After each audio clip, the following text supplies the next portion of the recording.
देखिए, ये हम टॉपिक स्टार्ट कर रहे हैं थर्मोकेमिस्ट्री का। बहुत ही इंपॉर्टेंट टॉपिक है एंट्रोपी। इससे पहले हम आपको एंथैल्पी के बारे में पढ़ा चुके हैं, है ना। कई सारे लेक्चर बना चुके हैं, आपको मालूम ही है। सिस्टम है, सराउंडिंग है, आइसोथर्मल है, डियाबैटिक, हर टाइप का process, first law of thermodynamics. इसके अंदर हम सेकंड और थर्ड लॉ भी पढ़ेंगे थर्मोडायनामिक्स का। तो इसके बारे में कुछ इंपॉर्टेंट चीजें जानें। सबसे ज्यादा क्वेश्चन इस पे बनती है। तो एंट्रोपी क्या है? एंट्रोपी के बारे में पहली लाइन ये है कि the property of the system,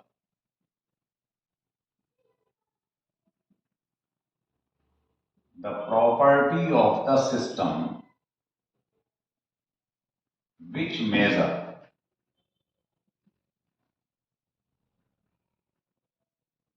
क्या मेजर करती है? ये मेजर करती है रेंडमनेस या डिसऑर्डर। जैसे मान लो आप एक कमरे में बैठे हुए हो, है ना, और क्लास एकदम आपकी ओवर हो गई, खत्म हो गई, तो आप सब उठ के चल देते हो। रेंडमनेस बढ़ जाती है क्लास में, हलचल बढ़ जाती है। तो हलचल जिसे कहती है वही रेंडमनेस, उसकी वजह से एंट्रोपी बढ़ती है। ठीक है ना। अगर सब बैठ गए तो एंट्रोपी क्या होगी? ना के बराबर। और हलचल बढ़ गई तो एंट्रोपी बढ़ गई। तो ये मेजर करता है रेंडमनेस या डिसऑर्डर ऑफ द रिएक्शन।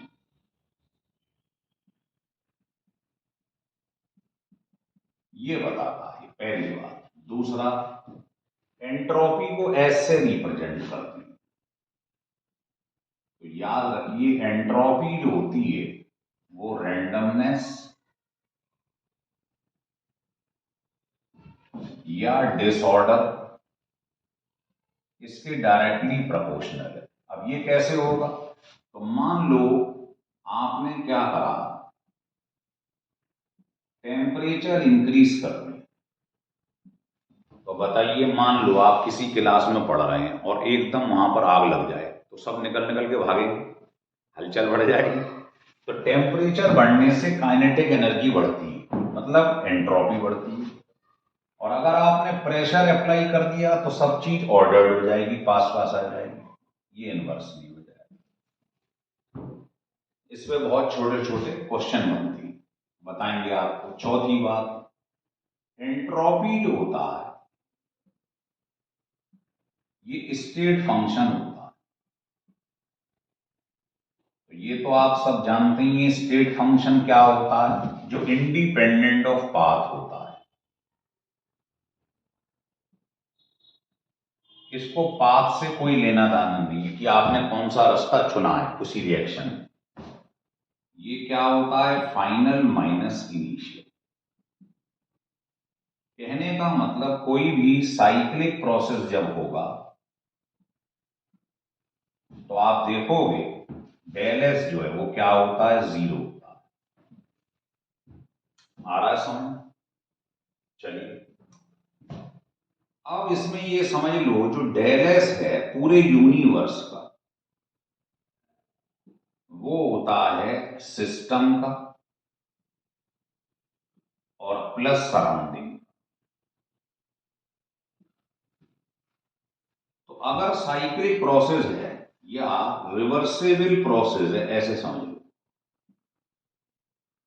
अगर रिवर्सेबल प्रोसेस है तो जो डेल एस है यूनिवर्स का वो हो जाता है जीरो, क्योंकि ये स्टेट फंक्शन है। तो जैसे ही आप यहां पर जीरो पुट करेंगे तो ये जो सिस्टम की एंट्रोपी का चेंज है माइनस ऑफ सराउंडिंग, इसके इक्वेट हो जाएगा। और अगर मान लो प्रोसेस इरिवर्सिबल, एक ही डायरेक्शन में चल रहा है, तो यूनिवर्स की एंट्रोपी जो है वो हमेशा ग्रेटर देन जीरो होती है, मतलब स्पॉन्टेनियस प्रोसेस।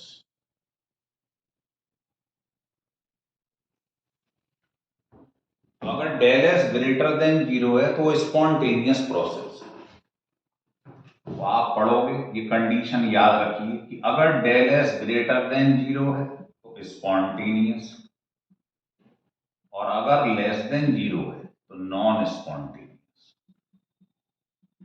स्पॉन्टेनियस का मतलब होता है कि रिएक्शन अपने आप हो रहा है, reaction occur in a natural way. जैसे आप कमरे में बर्फ रख दो, आइस रख दो, रूम टेम्परेचर पे अपनी देर, थोड़ी देर बाद अपने आप पिघल जाएगी। तो ये प्रोसेस अपने आप हो रहा है ना। तो इसको बोलते हैं स्पॉन्टेनियस प्रोसेस, जिसमें बाहर से कोई एक्सटर्नल फोर्स ना निकालना पड़ेगा। हो गया क्लियर? तो स्पॉन्टेनियस का मतलब अपने आप हो रहा है। यही आप पढ़ोगे आगे चल के, यही सेकंड लॉ होगा कि नेचर में एंट्रोपी जो है, स्पॉन्टेनिटी है, जो अपने आप लगातार बढ़ रही है। यही सेकंड लॉ है, अभी आपको पढ़ाएंगे। तो पहले आप इसको नोट कर लीजिएगा, फिर आगे पढ़ाती हैं आपको।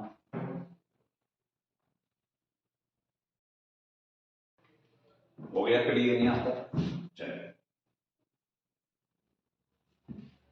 अब इस पे 2-3 क्वेश्चन ले लेते हैं हम, थ्योरी वाले।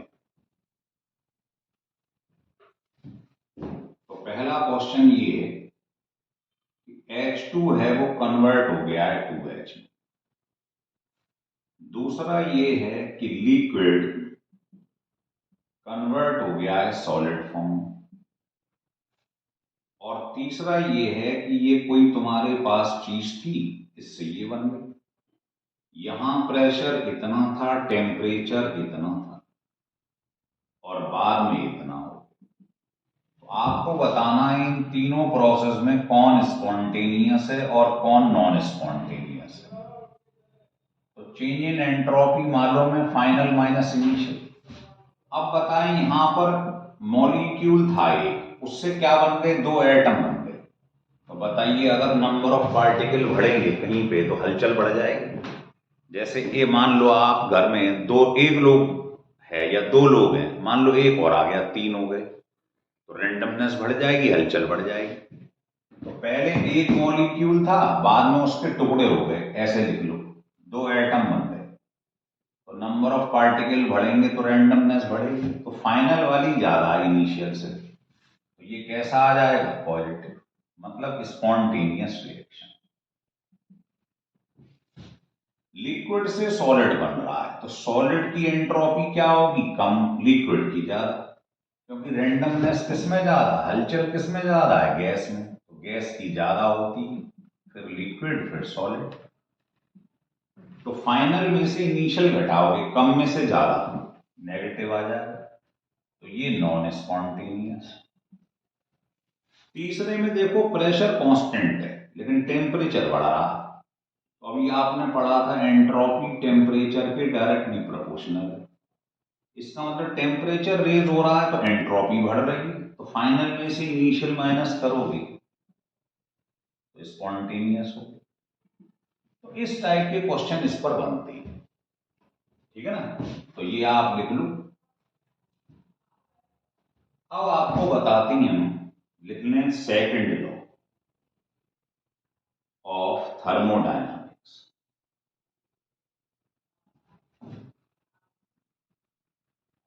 सेकंड क्या है, फिर उसके बाद थर्ड बताएंगे। तो सेकंड ये कहता है कि यूनिवर्स के अंदर, आपको फर्स्ट लॉ में पढ़ाया था कि एनर्जी कंजर्व रहती है, energy neither created not destroy, है ना। तो इसमें भी यही बोलना है आपको कि एनर्जी तो नेचर के अंदर कंजर्व रहती है, लेकिन जो एंट्रोपी है, जो रेंडमनेस है, जो हलचल है, वो नेचुरल प्रोसेस में नेचर के अंदर लगातार बढ़ती जा रही है। आप देख रहे हैं ग्लोबल वार्मिंग की वजह से क्या हो रहा है, आइसबर्ग बड़े बड़े पिघलते चले जा रहे हैं। तो आइस से लिक्विड बन रहा है, मतलब इसका हलचल बढ़ रही है। तो नेचुरलिटी में देखा जाए, नेचर में देखा जाए तो लगातार एंट्रोपी बढ़ रही है। हर जगह दुनिया में देख लो आप, हलचल बढ़ रही है। अभी रूस ने यूक्रेन पे हमला बोल दिया, चाइना ताइवान पे बोलने वाला है, तो हलचल बढ़ेगी, एंट्रोपी बढ़ेगी, है ना। तो लिखो, सेकंड लॉ क्या है? एनर्जी रिमेन सेम या remain conserved in nature, but entropy always increases in the natural process.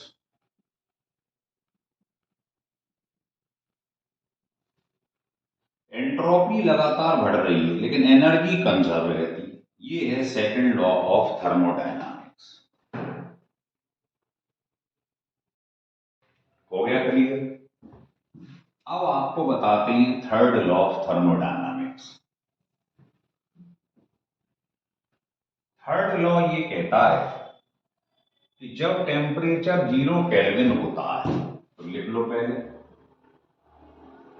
Third law of thermodynamics,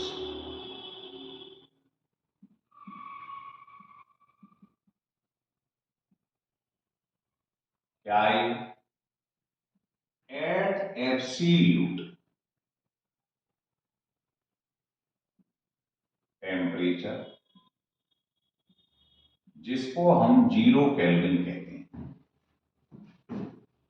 the entropy of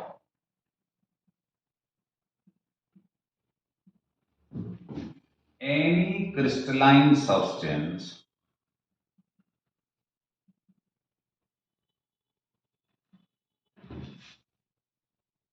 is taken as 0।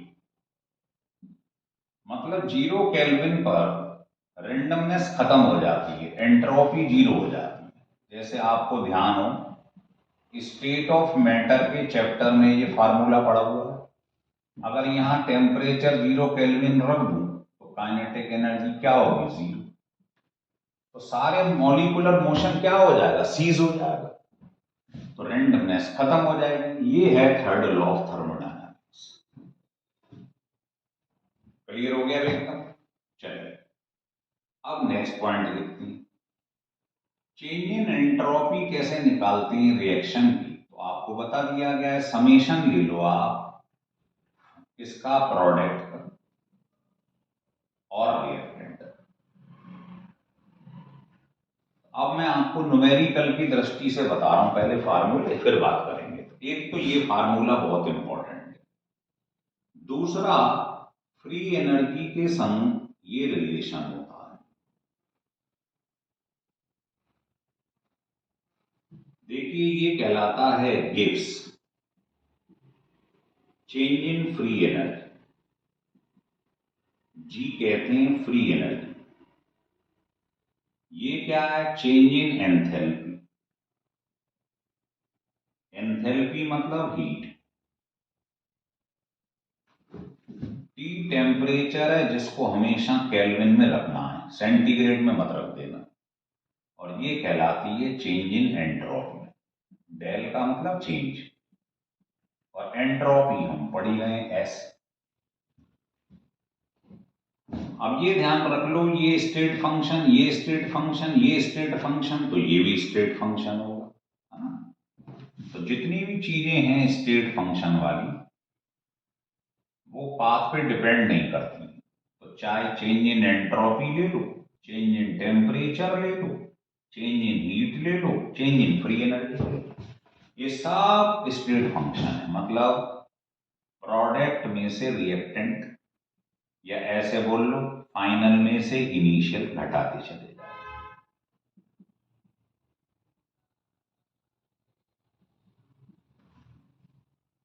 ऐसे निकालते हैं।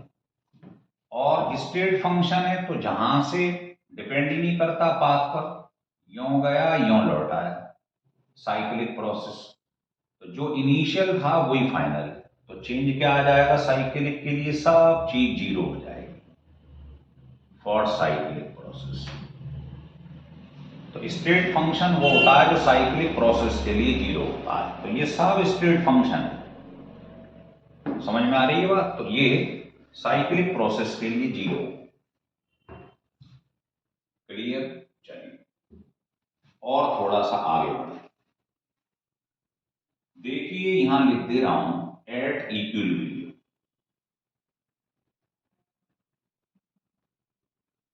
कंडीशन है इक्विलिब्रियम के समय फ्री एनर्जी चेंज जीरो हो जाता है। तो जैसे ही इस इक्वेशन में जीरो पुट करोगे आप, तो ये डेल एस का फार्मूला निकला है। ये बहुत ही इंपॉर्टेंट फार्मूला है। इससे मालूम पड़ रहा है इसकी यूनिट कैलोरी पर केल्विन या जूल पर केल्विन है। अब ये जो डेल एस आपके पास लिखा है, ये क्या है? चेंज इन हीट या एंथैल्पी चेंज लिखा है अभी। अगर मान लो कोई चीज वेपोराइज हो रही, तो नीचे किस टेम्परेचर पर होगा? अगर वाटर होगा तो टेम्परेचर क्या होगा? Boiling point. तो आप यहां 373 रखेंगे केल्विन में, 100 मत रखें आप। अगर बात कर रहे हैं हम फ्यूजन की, तो नीचे टेम्परेचर आप क्या रखेंगे? Freezing point 0 degree centigrade, kelvin में 273 रखना केल्विन में। तो इससे भी न्यूमेरिकल निकलेंगे। ठीक, तो इसको लिख लो, फिर मैं आगे बताता हूं आपको।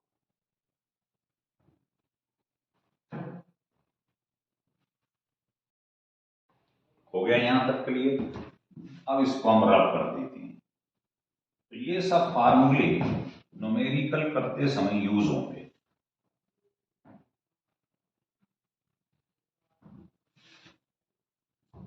और देखिए, स्टेट फंक्शन तो आपने पढ़ लिया एंट्रोपी के बारे में। अभी अभी जो फार्मूला आपने पढ़ा था, ये मान लो स्टेट चेंज हो जाए, तो आपको बताया था चेंज इन हीट क्या होता है, फर्स्ट लॉ में ml/T। इसमें लेटेंट हीट जो है,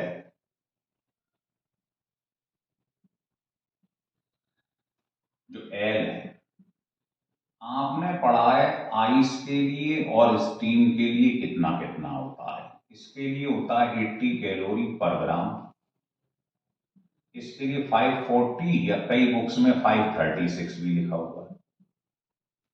ये होती है लेटेंट हीट की वैल्यू, हमें याद रखनी है। अब इसमें नीचे देखो ग्राम आ रहा है, तो इसमें जो मास है फार्मूले में वो ग्राम में लेना है, टेम्परेचर केल्विन में लेना है, ये याद रखें बात। और एल की वैल्यू यहां से रखेंगे। तो इस पे भी क्वेश्चन बनेंगे। जैसे एक दो क्वेश्चन बताता हूं आप। मान लीजिए 2 मोल आपके पास वाटर है, ये converted into ice eight 0 degree centigrade. 0 degree centigrade पर 2 मोल वाटर कन्वर्ट हो गया आइस में। तो कह रहा है calculate its change in entropy, ये निकाल के दिखाए। तो बहुत आसान क्वेश्चन है, लगा दीजिए स्टेट चेंज हो रही, तो चेंज इन एंट्रोपी हो जाएगा ml/T। अब बताओ 2 मोल आइस है, वाटर है, तो 1 मोल का मास होता है मॉलिक्यूलर वेट के बराबर, तो 2 मोल का कितना हो जाएगा? आइस की कितनी होती है लेटेंट हीट, और टेम्परेचर केल्विन में कितना है? 273। आंसर आ गया। और यूनिट आपको मालूम है, कैलोरी पर केल्विन, क्योंकि ये कैलोरी में रखा है। मान लीजिए क्वेश्चन ऐसे ना लेकर ये ले लिया होता कि 3 मोल water has converted into steam eight 100 degree centigrade. तो कह रहा है कैलकुलेट्स चेंज इन एंट्रोपी। तो बिल्कुल यही सॉल्यूशन है इसका, ml/T। तो बताओ 3 मोल वाटर है, तो 18 इंटू 3। स्टीम का कितना होता है? 536। और टेम्परेचर आपको केल्विन में रखना, ये आंसर आ गया। तो बहुत छोटे छोटे क्वेश्चन इसके ऊपर बनते हैं। पहले ये लिख लो आप, फिर आगे और बताते हैं क्वेश्चन आप।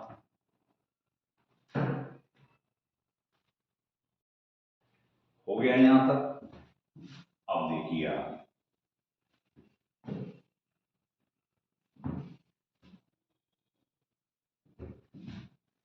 नेक्स्ट ये है, जैसे अभी अभी क्वेश्चन हमने आपको बताया कि चेंज इन एंट्रोपी कैसे निकालते हैं, प्रोडक्ट की माइनस रिएक्टेंट। एक क्वेश्चन इस पर ले लेते हैं और ये मालूम है अगर ये ग्रेटर देन 0 आ जाएगा तो स्पॉन्टेनियस और लेस आ जाएगा तो नॉन स्पॉन्टेनियस। कंडीशन याद रखो।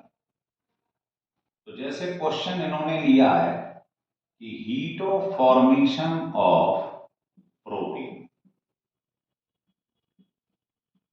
है ना, इसके लिए हमारे को क्या है, ये प्रोपेन है, किससे मिलके बना है,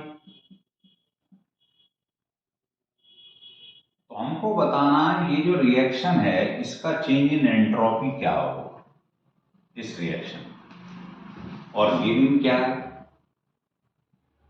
हमको जो है एंट्रोपी गिवन है इसकी कार्बन की, हाइड्रोजन की और प्रोटीन की। वैसे ही हाइपोथेटिकल क्वेश्चन बना दिया है, मान लो ये दिया होगा इतने कैलोरी पर केल्विन, ये तीनों गिवन है, तो कह रहा बताओ चेंज इन एंट्रोपी, तो इसमें रख दो आसान सा आ जाएगा। तो डेल एस क्या होता है, प्रोडक्ट की माइनस रिएक्टेंट की एंट्रोपी, तो प्रोडक्ट कौन है ये, रिएक्टेंट कौन कौन है, कार्बन प्लस हाइड्रोजन। अब इन तीनों की वैल्यू पुट कर दो,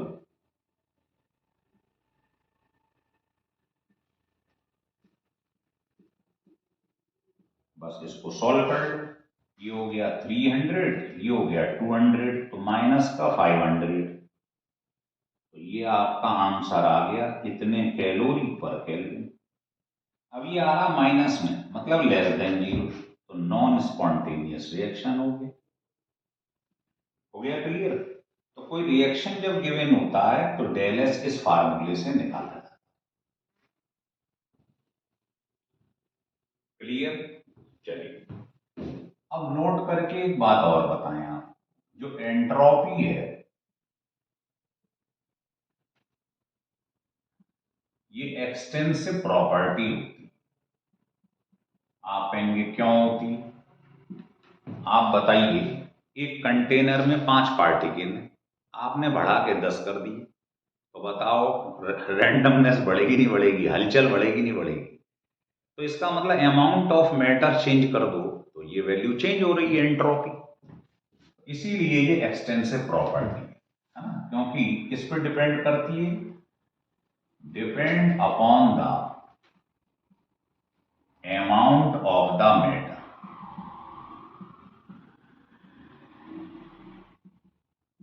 इसलिए एक्सटेंसिव हो रहा है। क्लियर ये properties.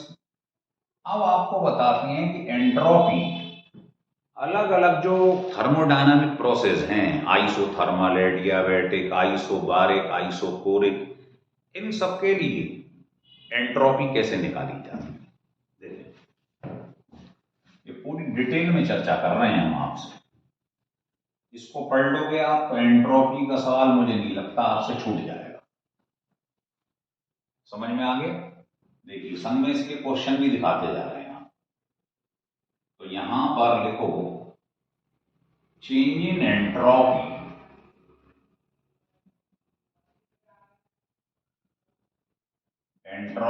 For different thermodynamic process.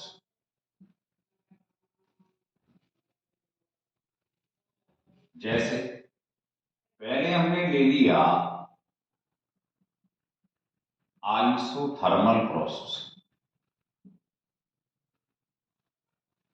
तो ज्यादा दिमाग नहीं लगाना है, फार्मूला आप सबको मालूम ही ये होता है।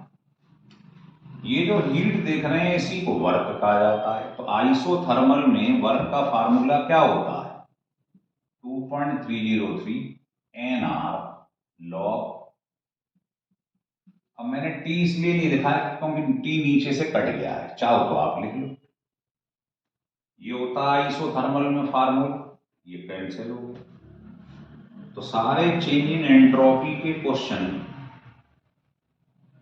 इससे सॉल्व हो जाए। और अगर मान लो वॉल्यूम चेंज ना हो रहा हो, प्रेशर हो रहा हो, तो आप जानते हो आइसोथर्मल प्रोसेस में बॉयल्स लॉ लगता है, तो यहां से इसकी वैल्यू निकाल लो। इसको यहां V2/V1 की जगह पुट कर दो, फार्मूला ये भी बन जाए, ये भी लगा सकते हो। तो ये फार्मूला लगाओगे आप कोई भी आइसोथर्मल प्रोसेस का चेंज इन एंट्रोपी का क्वेश्चन आ जाए। दूसरा लिखेंगे एडियाबैटिक प्रोसेस। एडियाबैटिक प्रोसेस सब जानते हैं, इसमें हीट कांस्टेंट रहती है। अब सोचिए हीट कांस्टेंट है तो डेल एच क्या हो जाएगा, 0। और इस फार्मूले में अगर मैं डेल एच की जगह 0 रख दूं, डेल एच की जगह 0 रख दूं, तो बताओ एंट्रोपी चेंज क्या आ जाएगा, 0। तो एडियाबैटिक के लिए एंट्रोपी चेंज 0 होता है। पूरा क्लियर? लिख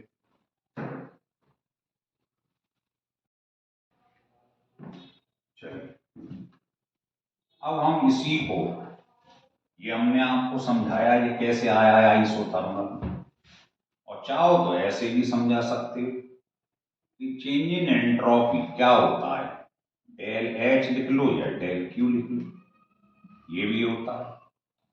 और ये आपने फर्स्ट लॉ ऑफ थर्मोडायनामिक्स में पढ़ा था क्या होता है, अगर चेंज हो रहा हो तो ये साइन लगा दो। तो डेल क्यू क्या होता है, del W plus del U, ऐसे भी लिख सकते हो।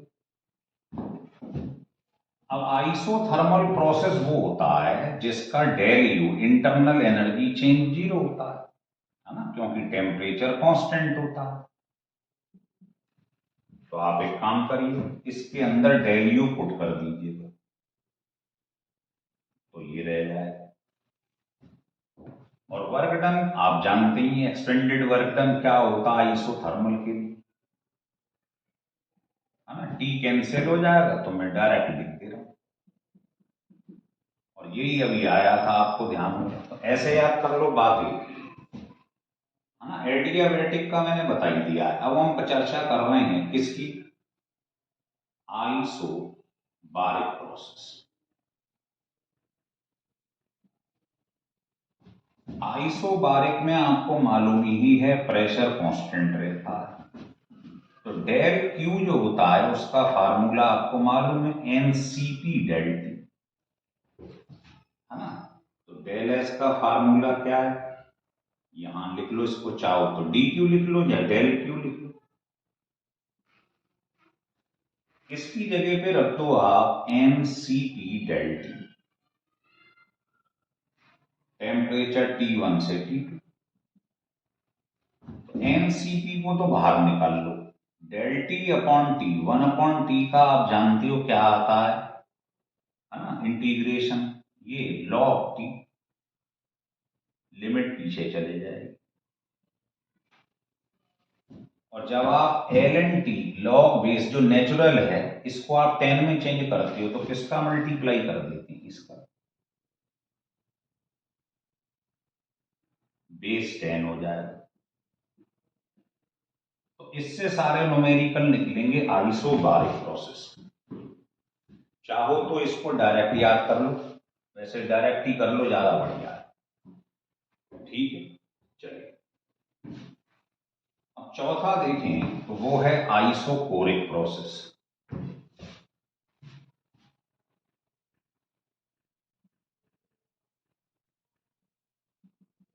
आइसोकोरिक प्रोसेस की बात करें तो इसमें वॉल्यूम कांस्टेंट रहता है,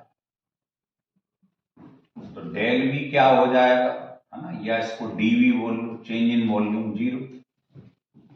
तो जो वर्क डन होता है वो होता है पी डेल वी, आपको सिखाया गया है, तो इसकी वैल्यू 0 हो गई, नहीं हो गई, ये वॉल्यूम कांस्टेंट है। और जो डेल्टा क्यू होता है वो आपने पढ़ा है, ये फार्मूला है उसका, फर्स्ट लॉ, इसमें इसकी जगह 0 पुट कर दो, तो ये आ गया। और आपको मालूम है डेल यू की वैल्यू क्या होती है, M C V del T, constant volume पर ये फार्मूला हो जाता है डेल क्यू।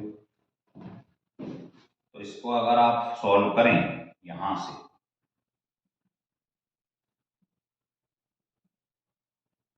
तो बहुत आसान है, कोई कलाकारी नहीं है इसके अंदर। तो बिल्कुल इसी की तरीके से सॉल्व करो।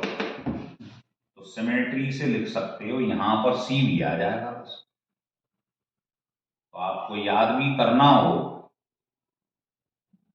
तो आप ये ध्यान रख लो बस। इसमें आता है कांस्टेंट प्रेशर में आता है CP, specific heat at constant pressure, और कांस्टेंट वॉल्यूम पर आता है आइसोकोरिक में सीवी। बस इतना सा फर्क है, बाकी ढंग से देखो दोनों फार्मूले सेम है, दोनों फार्मूले सेम। तो ये ध्यान रख लो चारों प्रोसेस में कौन कौन से फार्मूले, ये डेरिवेशन का ऐसे कोई इंपॉर्टेंस नहीं है।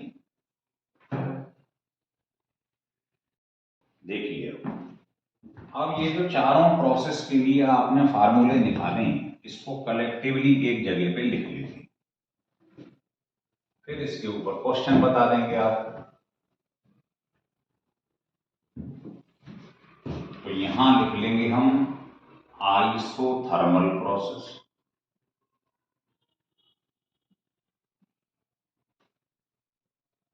एडियाबैटिक,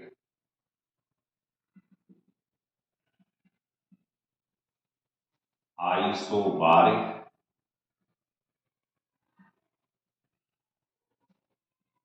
और आइसोकोरिक।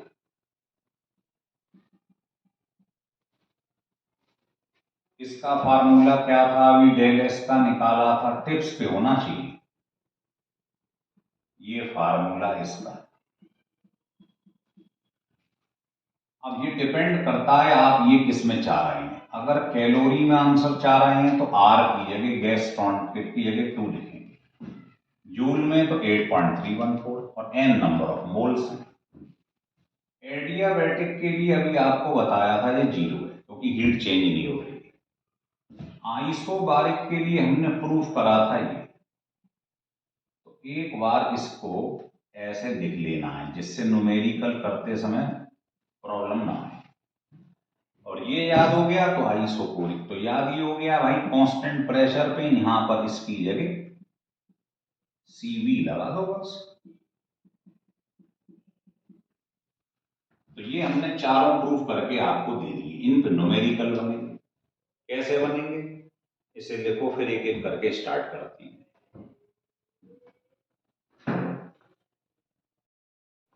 देखिए पहले ये 2 क्वेश्चन ले रहे हैं, बड़ी इंपॉर्टेंट है।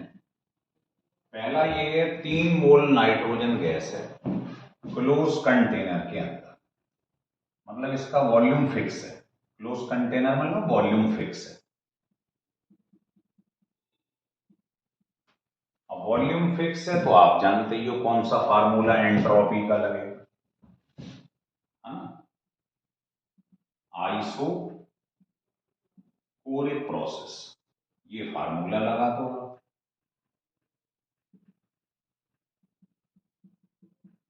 खत्म क्वेश्चन। अब मुझे वैल्यू बताओ कैसे रखोगे। देखो 3 मोल है तो एन होता है number of mole, diatomic gas है तो डाई एटॉमिक का सीवी क्या होता है 5/2r, याद है, लॉग। ये दोनों केल्विन में रखने हैं टेम्परेचर, तो ये इनिशियल है ये फाइनल, तो इनको केल्विन में चेंज कर लो, 273 ऐड कर लो, बस सॉल्व कर लो, आंसर आ गया। अब मान लो आप चाहते हो कैलोरी में आंसर, तो आर की जगह 2 रखोगे, जूल में चाहते हो तो 8.314 रखोगे। तो इसलिए आपको ये सीपी सीवी जो पढ़ाए गए मोनो एटॉमिक ये याद रखें। अच्छा चलिए दूसरा क्वेश्चन ये कह रहा है गैस एक्सपेंड कर रही है, ये ग्राफ गिवन, तो आपसे ये कह रहा है इसका चेंज इन एंट्रोपी निकालो। तो पहले तो आपको ये मालूम करना होगा ये चारों में से है कौन सा प्रोसेस। तो इसको लाइन को खींचो ऐसे कर, ऐसे। अब बताओ शुरू में इसका इस तरफ प्रेशर है, अगर वॉल्यूम है तो ये P1 है, उस समय वॉल्यूम V1 है, ये P2 है तो V2 है। तो बताइए P1 V1 बराबर P2 V2 अगर आ जाए सेम, P1 कितना था ये रहा, V1 उस समय क्या है ये P2 ये रहा और V2 ये रहा। जिस समय प्रेशर ये है उस समय वॉल्यूम ये है, जिस समय प्रेशर ये है उस समय वॉल्यूम ये। तो बताओ दोनों बराबर आ गए। तो ये आइसोथर्मल प्रोसेस होता है कि नहीं होता है? अब आइसोथर्मल लिखते ही आइसोथर्मल वाला फार्मूला क्या होता है याद कर लो। तो पहले आपको ये मालूम होना चाहिए प्रोसेस कौन सा है, ये लगा दी। मोल कितने हैं? 2। तो n होता है नंबर ऑफ मोल। अब r चाहते हो आप, कैलोरी में आंसर चाहते हो, तो r की जगह 2 रख दो। V2 अपॉन V1, तो पहले वॉल्यूम कितना था? V1, फिर V2। इसको सॉल्व कर लीजिए, डेल एस निकल आएगा। किसमें? कैलोरी पर केल्विन। तो समझ गए ये दोनों क्वेश्चन कैसे होंगे? लिख लो, फिर इसके बाद और क्वेश्चन बताते हैं। देखिए, अब ये आपको 2 क्वेश्चन और बताते हैं। कह रहा है 1 मोल कोई आइडियल गैस है, टेम्परेचर फिक्स कर दिया है, मतलब ये आइसोथर्मल प्रोसेस है। तो डायरेक्ट फार्मूला है आइसोथर्मल, बस ये पहचान लिया करो कौन सा फार्मूला लगना है। ये आंसर आ गया भाई। पहले वॉल्यूम V था इनिशियल, बाद में 10 टाइम्स हो गया है। n क्या है? Number of mole. r क्या है? ये आप पे डिपेंड करता है। अगर आपने ये लिख लिया r की जगह, V से V कैंसिल हो, तो आंसर आपका जूल पर केल्विन में आएगा। अगर यहां 2 रख दूं मैं r की जगह, तो आंसर कैलोरी पर केल्विन में आ जाएगा। दूसरा देखिए, दूसरा ये है, देखिए आपसे कह रहा है डेल एस निकालो। अब आप सबसे पहले देखा करो प्रोसेस कौन सा है, कांस्टेंट प्रेशर। तो कांस्टेंट प्रेशर मतलब क्या हो गया? आप जानते हो ये आइसोबारिक प्रोसेस, तो उसका फार्मूला आपको मालूम होना चाहिए। बस ये ध्यान रखना, ये दोनों टेम्परेचर केल्विन में रखने हैं। अच्छा, अब इसमें एक चीज और है समझने की, वो ये है कि जो सीपी की यूनिट है वो जूल पर मोल नहीं है, जूल पर केजी है। तो आपको यहां मोल जो नहीं रखना है, मास रखना है केजी में। अगर मोल होता तो मोल रखते, तो आपको इस जगह पे मास रखना है केजी में, और दिया है 100 ग्राम। तो इसको पहले केजी में चेंज करो और सीपी की वैल्यू ये रखो। अगर यहां होता जूल पर मोल तो आप भी मोल रखते, यहां है जूल पर केजी, तो आपको यहां केजी रखना है बस। अब फाइनल टेम्परेचर कितना है? 360। इनिशियल कितना था? 273 ऐड कर दो, इसको सॉल्व कर लो, तो तुम्हारे पास जो डेल एस है वो निकल आएगा। वो इस पर डिपेंड करेगा, वो ये दिया है जूल, तो जूल पर केल्विन में आंसर आ जाएगा। इस तरीके से डिफरेंट डिफरेंट प्रोसेस के क्वेश्चन सॉल्व किए जाते हैं। सबसे पहले आपको ये पहचानना, कोई एंट्रोपी का क्वेश्चन आ जाए कि ये प्रोसेस है कौन सा। जैसे टेम्परेचर फिक्स है तो आइसोथर्मल, कांस्टेंट प्रेशर है तो आइसोबारिक, सबके अलग अलग फार्मूले। तो अगर ये वीडियो आपके मन को भा गया हो, मजा आ गया हो, साहब कि एंट्रोपी एकदम क्रिस्टल क्लियर हो गई, तो आप इसको सब्सक्राइब और लाइक जरूर करें।